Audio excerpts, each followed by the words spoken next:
Good morning, guys. It's about 6 in the morning. I'm just packing up the car. I'm going to head out to Idaho today. I'm going to go up to Kitfox. Tomorrow I'm going to pick up a bunch of parts from them. Hopefully the cowling, firewall for the Kitfox 7. Got some other questions for them about some of the stuff that I've run into during the build. Talked about door handles and baggage compartments and stuff like that. And then take some measurements on that Rotex engine placement so I can try to work out this engine mount for the Apex. Then from there I'm going to head over to Wild West Aircraft in Nampa, where Steve Henry resides, and do some more research on the Apex engine, see what kind of solutions he has already come up with for some of the issues I'm running into, and see how he can help me out with that. So I'll bring you along.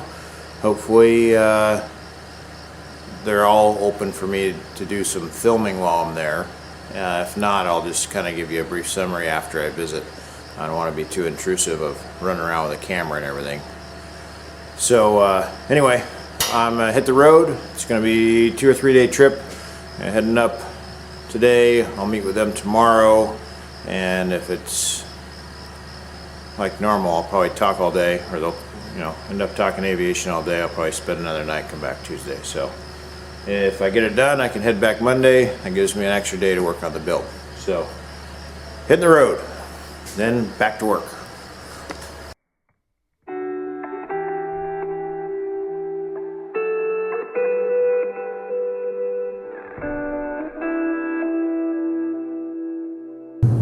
Just out of MacArthur, heading up the hillside here. You can see Lassen,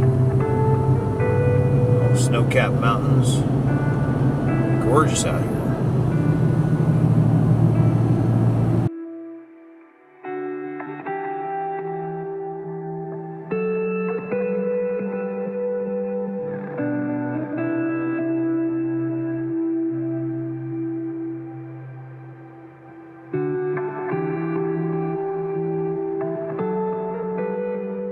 Right, I just turned into Homedale Airport.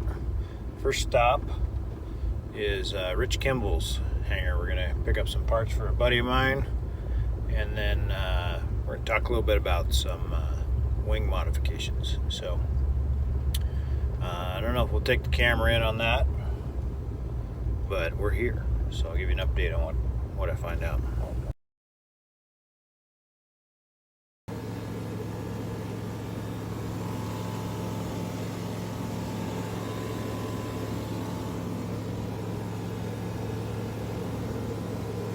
So I had a good visit with Rich Kimball, and this is one of the airplanes he's working on. He's doing a beautiful job, great paint job.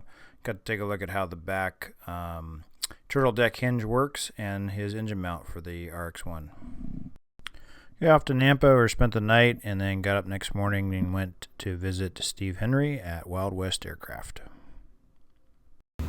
Okay, so I'm leaving Steve Henry's, and just like at Rich Kimball's, because Steve does his own videos and updates on what he's doing, I'm not going to show any video from visiting with him, because that's his stuff, that's his build, his information. But it was a great visit. Steve's an awesome guy, super helpful. Took a bunch of notes about the engine and got to see his new build. It's really coming along nicely. So that's the update from here. I'm heading to Kitfox to pick up some parts and hopefully spend some time talking with John, and maybe if I get a chance to take some measurements for the engine. Steve gave me some pretty good information about where the prop flange is located for the Apex engine, so I can line everything up to build my engine mount. And we talked exhaust, we talked air intake, fuel systems, propellers, all kinds of stuff. So great information from Steve. Spent about an hour and a half with him, and it was good. But decided to get out of there. He's got work to do, and I got some stuff I got to do too. So on the road to Kitfox. So I'm heading back from Idaho. Had a pretty productive trip. Came out yesterday. I was going to originally spend 2 nights, but I was able to get everything done. It's just after 3 and I'm heading home already. So yesterday I got to meet and talk with Rich Kimball. I never met him before. If you guys don't know Rich, he is a good resource for you if you're building, especially if you have something that you, if you don't have the time, the guy can build any or all of it, help you build any or all of it. He's a great builder. Really nice job with paint. He's got a paint booth at his place. He's also working on some stuff that he'll come out with that information in the future. But he's working on some pretty neat stuff in there. So it was really fun to talk with him. And then Scott Palmer came over. You see the clip. Let me fly his Model 4. Never flown a 4 before, so that was fun. Went out and did a couple landings in it. And dude just handed me the keys. Said, "Go fly it." That's awesome. So took him to dinner. We hung out, had dinner, and then Scott flew on back up to where he was, and I think he's back already at work in Walla Walla crop dusting already. So then this morning I went over and saw Steve Henry.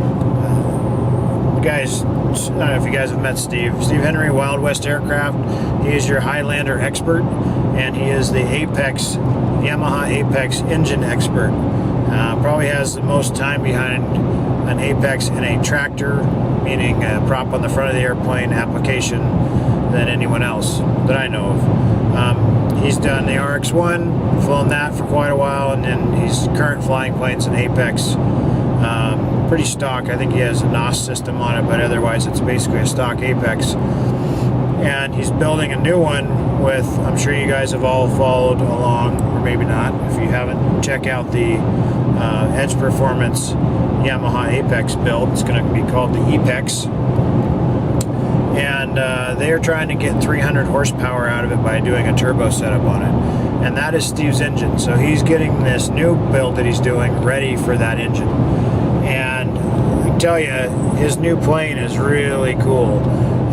Again, I didn't film anything there because that's his project, and he does videos when he wants to release that information. So the modifications he's done and the upgrades, the guy's just lives and breathes building airplanes, and just has these really unique solutions to things that probably a lot of us don't even think about. Check his stuff out anyway. He has some good videos. If you check him out on Facebook or Instagram, he just posted one about a flap handle modification he made that is brilliant, man. Would have never thought of it myself. So really neat. So talking to him, was able to get a better grasp on the firewall forward install. He made it seem like it's no big deal, but I mean, obviously is. He has created a jig to build engine mounts for the Highlander, so he can reproduce them. I got to kind of see how he positions it. You're able to get that engine under a Highlander cowling. I think you should be able to get it under a Kitfox cowling too. So that being said, I've got directions to go after that conversation with the engine mount, with the exhaust manifold, the intake box. I may actually have him build me the air intake because he does an aluminum intake air box, and I don't have a aluminum spool for my welder. They're expensive, and for what he was going to charge for the box, it would be cheaper for me to just buy the box from him than get all the equipment I need to weld aluminum. Plus I don't have a lot of experience welding aluminum, so I wouldn't do a great job. So there's a couple other options with that air box that you guys have probably seen on the Yamaha builders page or the Yamaha conversion page, where you can use the existing air box. It's kind of big. You can also use a RX-1 motorcycle air box. The reason I like Steve's is it's aluminum, and it uses K&N cone style filters. So got some good information from him. Also got a good measurement on where the prop flange will be using Teal's gearbox. What I was really hoping was to go out and see his current flying Highlander, which is out at the airport, and we were at his shop where he's building a new one. So I didn't get to see everything that I wanted to about how he set up that engine. I wanted to look at the fuel system, the fuel pumps, the battery, the electrical battery, how he set up the ECUs and all that stuff. Didn't get that opportunity, but I think that's okay. I think there's enough information on the different forums about it that I can come up with that solution. So then off from there, went to Kitfox. Had a nice meeting with John at Kitfox. He was able to take the time to show me around. They are really busy, so I didn't take the camera in. I didn't feel comfortable taking up more time than he was already giving me by slowing down the tour, filming it.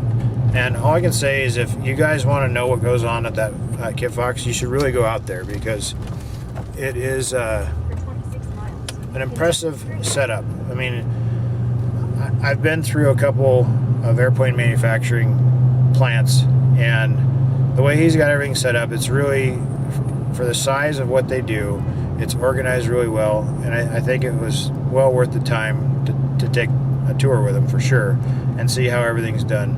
I also got the opportunity to stop in where they put the final LSAs together, and there was one there with a Rotex 912 IS on it, and I was able to get the measurements that I need for the engine mount.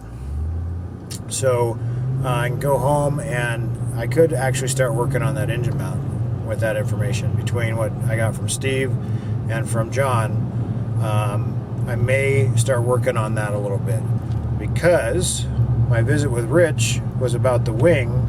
Like I said, he can tell you about that when he wants to. But I've got some wing ideas that I want to do, but I may not. It may take a while before everything's situated on that. So I've been talking to some people about slats, about a cuff, about the SDI wing versus the standard wing. There's all kinds of options. And I want to make sure before I glue the leading edge onto the standard wing that that's the right thing to do. So stay tuned more on the wing, whether I'm going to mess with that or not. So that's an update from the trip. Alright guys, I wish I got more video while I was in Idaho, but here's the mock-up of the firewall and the positioning of the Apex engine.